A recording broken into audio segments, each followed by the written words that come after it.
પહેલાનો પહેલો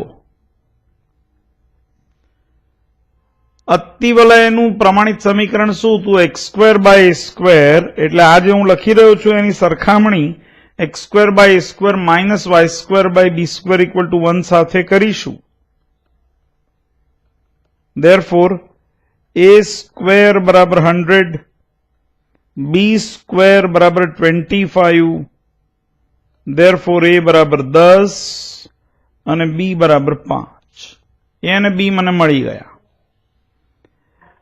હવે b સ્ક્વેર અતિવલય છે જોજો equal to a square into e square minus 1. આ નિયમ છે. Therefore, b સ્ક્વેર એટલે 25 is equal to a square એટલે 100 into e square. a square ને બદલે 100 તો 100 e square minus a square ને બદલે ફરી 100 એટલે 125 is equal to 100 e square. Therefore, e square is equal to 25 વડે ભાગ ચાલે 5/4. Therefore, e is equal to √5/2. કારણ અતિવલય માટે e ગ્રેટર ધેન 1 એટલે ધન તો હોય જ. એટલે મને e મળી ગયું. a અને b પણ મને ખબર છે. This is a and this is b. a b અને e ખબર છે એટલે હવે તમે આ તમામના જવાબ આપી શકો. નાભીઓના યામ જોઈએ છે. Therefore, નાભીઓ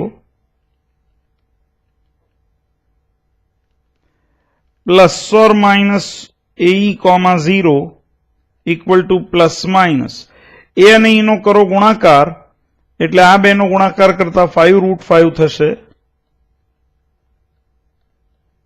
અને 0. આ નાભીઓ થઈ. નિયામિકાના સમીકરણો.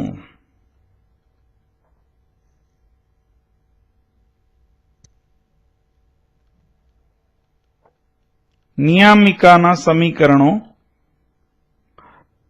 x બરાબર plus or minus a by e. એટલે x equals to plus or minus આ a અને બાય e એટલે 10/√5/2 એટલે 20/√5. 20 એટલે 5 into 4, 5 into 4 એટલે √5 into 4 એટલે 4√5. એટલે x equals to plus or minus 4√5. આ થઈ ગઈ નિયામિકા એની વાત. સૂત્ર યાદ કરો નાભિલંબની લંબાઈનું 2b સ્ક્વેર બાય એટલે નાભિલંબની લંબાઈ is equal to 2b square upon a is equal to 2 into b square એટલે 25, a એટલે 10, 50/10 એટલે 5. નાભિલંબની લંબાઈ 5 એકમ.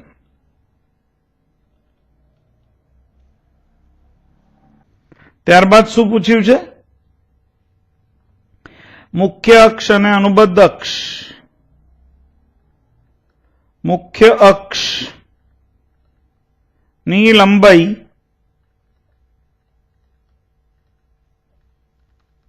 is equal to 2a is equal to 2 into 10 equal to 20 અને ગૌણ અક્ષની લંબાઈ ગૌણ અક્ષ અથવા તો અનુબદ્ધ અક્ષની લંબાઈ equal to 2b is equal to 2 into b ની કિંમત કેટલી છે? 5. b ની કિંમત 5 એટલે this is equal to 10. Okay. એટલે અહીં પહેલાનો પહેલો પૂરો થયો, પહેલાનો બીજો. અહીં અતિવલયનું સમી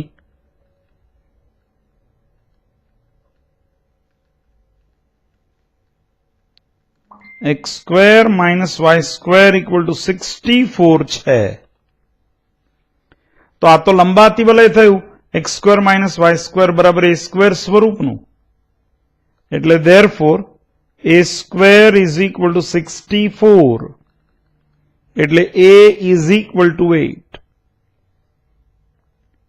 તો લંબાતિવલય માટે ઉત્કેન્દ્રતા હતી √2, એટલે જે લંબાતિવલય છે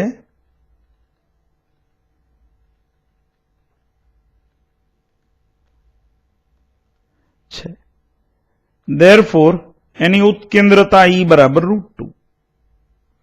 માટે નાભીઓ plus minus A comma 0 equal to plus minus A અને ઈનો ગુણાકાર એટલે 8√2 કોમા 0. પછી નિયામિકાના સમી અથવા નિયામિકાઓ x બરાબર plus or minus a by e એટલે x equal to plus minus 8 by √2 એટલે x equals to plus minus 4√2. નિયામિકાઓ પણ મળી ગઈ. આ લંબાતિવલય છે એ યાદ રાખો તમે. લંબાતિવલયની ઉત્કેન્દ્રતા √2 હોય છે. a નું મૂલ્ય મળેલું છે એટલે અહીં હવે તમને આ નાભીઓ મળી ગઈ અને આ નિયામિકાના સમીકરણો પણ પ્રાપ્ત થયા.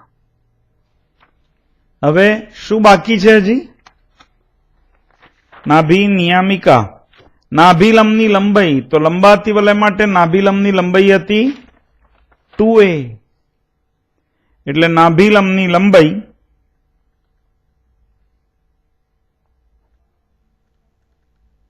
નાભીલંબની લંબાઈ is equal to 2a, a એટલે 8 is equal to 2 into 8 is equal to 16. નાભીલંબની લંબાઈ થઈ ગઈ. ત્યારબાદ બીજું શું પૂછ્યું છે? મુખ્ય અક્ષ અને ગૌણ અક્ષ, એટલે મુખ્ય અક્ષની લંબાઈ, મુખ્ય અક્ષ ની લંબાઈ એ પણ 2a એટલે 16 ઇઝ ઇક્વલ ટુ ગૌણ અક્ષની લંબાઈ. કેમ આવું ભાઈ? કારણ કે લંબાતિવલય માટે a બરાબર b, ગૌણ અક્ષની લંબાઈ 2b, પરંતુ a અને b સમાન હોય લંબાતિવલય માટે, એટલે 2a બરાબર 2b. એ પ્રમાણે આટલા એકમ થાય. This was problem number પહેલાનો બીજો. પહેલાનો ચોથો. અહીં અતિવલયનું સમી, અહીં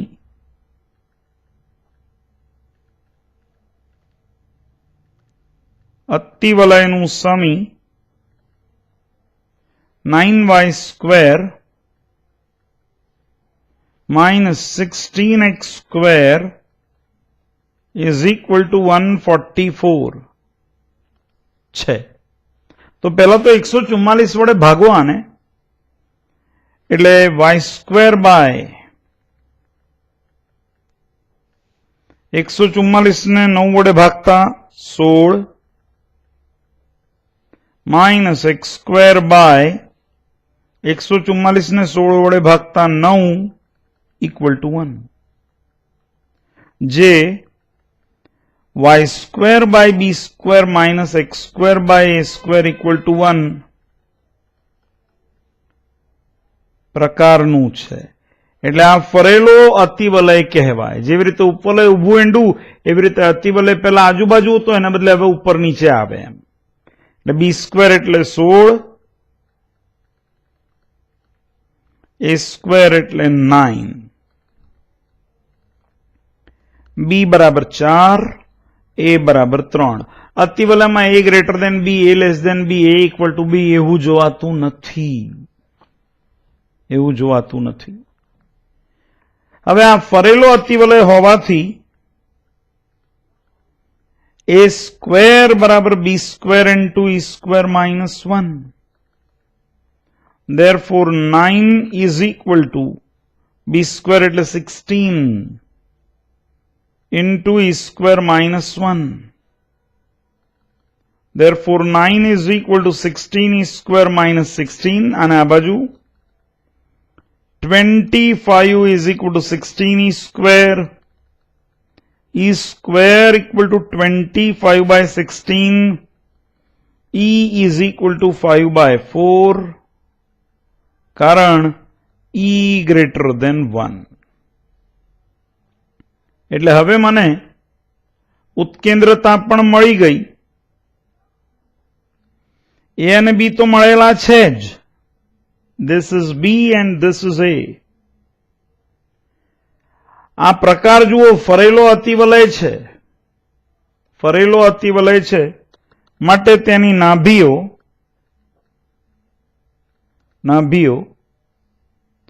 શું લઉં નાભીઓ આની? 0 plus minus BE equal to 0 plus minus B અને E નો કરો ગુણાકાર 4 4 જાય એટલે 5. પછી નિયામિકાના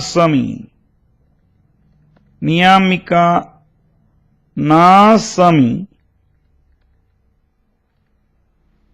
બોલો નિયામિકાનું સમીકરણ શું હોય? પેલામાં x બરાબર plus minus a by e, તો આમાં y બરાબર plus or minus b by e. એટલે y બરાબર પ્લસ માઇનસ b એટલે 4 અપોન 5 બાય 4, તો છેદનો છેદ એટલે અંશ એટલે 16 બાય 5. આ નિયામિકાના સમી.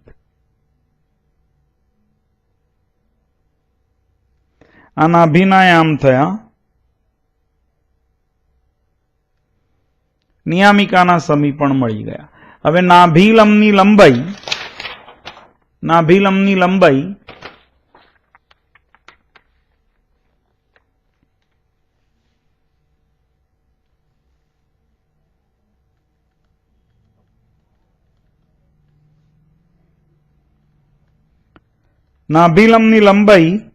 ઇઝ ઇક્વલ ટુ પેલામાં શું હતું? 2b સ્ક્વેર બાય a, એટલે ફરેલું છે એટલે 2a square upon b is equal to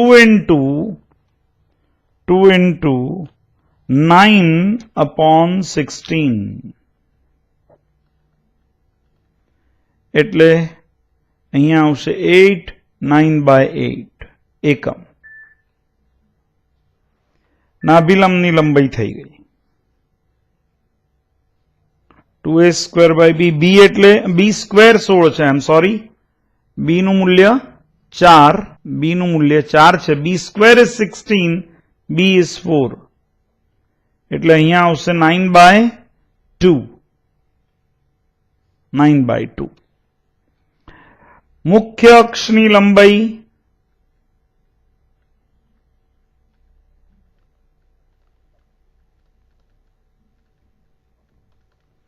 is equal to 2b is equal to 2 into 4 equals to 8.